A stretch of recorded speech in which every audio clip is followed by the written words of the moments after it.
The Tale of Benjamin Bunny by Beatrix Potter. For the Children of Sorry, from Old Mr. Bunny. One morning a little rabbit sat on a bank. He pricked his ears and listened to the trit-trot of a pony. A gig was coming along the road. It was driven by Mr. McGregor, and beside him sat Mrs. McGregor in her best bonnet.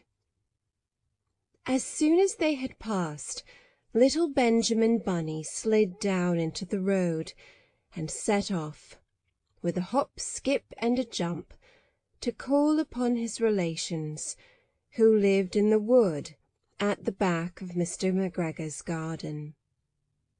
That wood was full of rabbit holes, and in the neatest, sandiest hole of all, cousins, Flopsy, Mopsy, Cottontail, and Peter. Old Mrs. Rabbit was a widow. She earned her living by knitting rabbit-wool mittens and muffetees. I once bought a pair at a bazaar. She also sold herbs, and rosemary tea, and rabbit tobacco, which is what we call lavender. Little Benjamin did not very much want to see his aunt. He came round the back of the fir tree, and nearly tumbled upon the top of his cousin Peter. Peter was sitting by himself. He looked poorly, and was dressed in a red cotton pocket-handkerchief. "Peter," said little Benjamin in a whisper, "who has got your clothes?" Peter replied, "The scarecrow in Mr. McGregor's garden," and described how he had been chased about the garden and had dropped his shoes and coat. Little Benjamin sat down beside his cousin and assured him that Mr. McGregor had gone out in a gig, and Mrs. McGregor also, and certainly for the day, because she was wearing her best bonnet. Peter said he hoped that it would rain. At this point old Mrs. Rabbit's voice was heard inside the rabbit-hole, calling, "Cottontail, Cottontail, fetch some more camomile." Peter said he thought he might feel better if he went for a walk. They went away hand in hand, and got upon the flat top of the wall at the bottom of the wood. From here they looked down into Mr. McGregor's garden. Peter's coat and shoes were plainly to be seen upon the scarecrow, topped with an old tam-o'-shanter of Mr. McGregor's. Little Benjamin said, "It spoils people's clothes to squeeze under a gate. The proper way to get in is to climb down a pear tree." Peter fell down head first, but it was of no consequence, as the bed below was newly raked and quite soft. It had been sown with lettuces. They left a great many odd little footmarks all over the bed, especially little Benjamin, who was wearing clogs. Little Benjamin said that the first thing to be done was to get back Peter's clothes, in order that they might be able to use the pocket-handkerchief.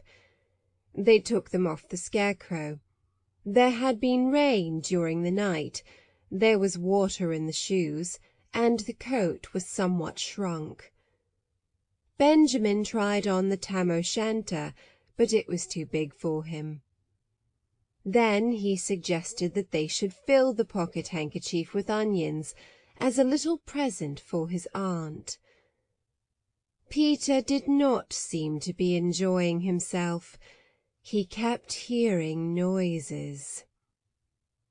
Benjamin, on the contrary, was perfectly at home, and ate a lettuce leaf.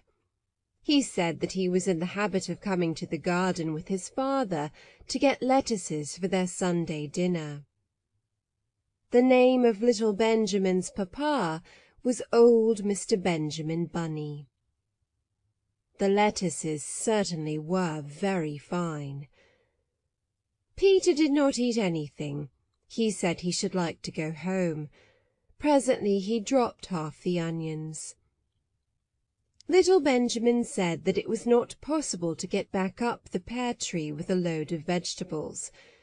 He led the way boldly towards the other end of the garden. They went along a little walk on planks under a sunny red brick wall. The mice sat on their doorsteps cracking cherry stones. They winked at Peter Rabbit and little Benjamin Bunny. Presently Peter let the pocket-handkerchief go again. They got amongst flower-pots and frames and tubs. Peter heard noises worse than ever. His eyes were as big as lollipops. He was a step or two in front of his cousin when he suddenly stopped.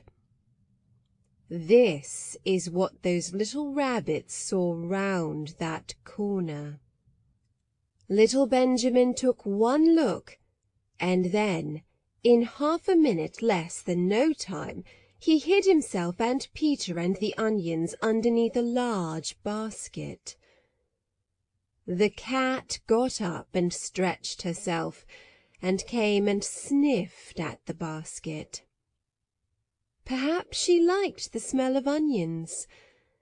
Anyway, she sat down upon the top of the basket.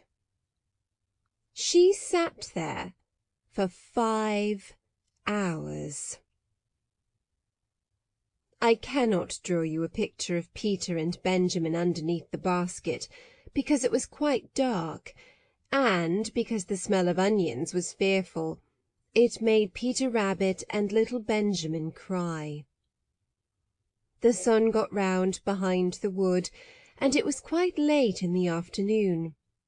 But still the cat sat upon the basket.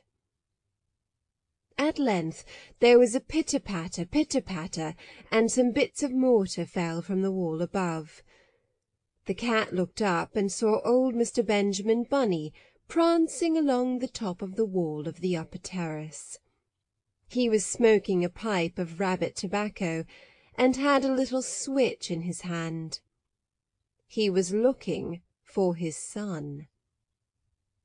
Old Mr. Bunny had no opinion whatever of cats. He took a tremendous jump off the top of the wall on to the top of the cat, and cuffed it off the basket, and kicked it into the garden-house, scratching off a handful of fur. The cat was too much surprised to scratch back. When old Mr. Bunny had driven the cat into the greenhouse, he locked the door. Then he came back to the basket and took out his son Benjamin by the ears and whipped him with the little switch.